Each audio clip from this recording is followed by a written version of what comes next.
నోరు జారితే జైలుకే ఒరేయ్ అని పిలిచినా ఊచలు లెక్క పెట్టాల్సిందే, రావాల్సింది తప్పదు. ఎందుకంటే సోషల్ మీడియాలో విపరీతమైనటువంటి అంటే ఒకరు చూసి ఒకరు, వాస్తవంగా అందులో నేను కూడా ఉన్నా.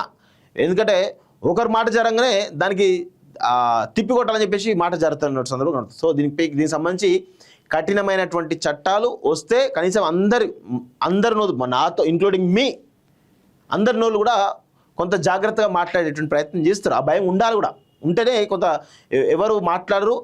ఒక సబ్జెక్ట్ పైన ఖచ్చితంగా డిబేట్ చేయాలి, కానీ ఆ డిబేట్ మర్చిపోయి వ్యక్తిగతమైనటువంటి దూషణకు వెళ్తున్నటువంటి సందర్భం కనబడుతూ ఉంది. సో దాన్ని ఖచ్చితంగా కట్టడి చేయాల్సిందే.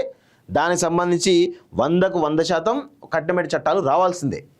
సో నా ఫోన్ నా ఇష్టం, నా సోషల్ మీడియా ఖాతాలో నాకు నచ్చినటువంటి పోస్టులు పెడతా, నచ్చకపోతే ఎవరినైనా తిడతా, ఇష్టానుసారంగా కామెంట్స్ పెడతా అంటే ఇకపై కుదరదు. ఎదుటి వారికి ఇబ్బంది కలనంత వరకే నీది నడుస్తుంది.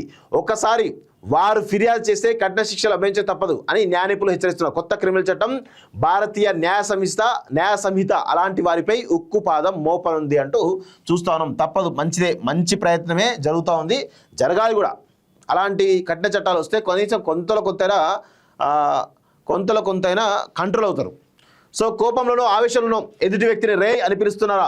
ఫోన్లలో వాట్సాప్ చాట్లలో సోషల్ మీడియా వేదికగా ఇతరులు ఇష్టం వచ్చినట్లు దూషిస్తున్నారా? అయితే కఠిన శిక్షలు అనుభవించక తప్పదని న్యాయ నిపుణులు హెచ్చరిస్తున్నారు. ఫోన్లో సోషల్ మీడియాలో లేదా ప్రత్యక్షంగా ఇతరులకు అవమానకరంగా సంబంధించడం, బెదిరించడం, అసభ్య పదజాలతో దూషించడం వంటి చర్యలపై కొత్త క్రిమినల్ చట్టం భారతీయ న్యాయ సంహిత ఉక్కుపాదం మోపుతున్నది.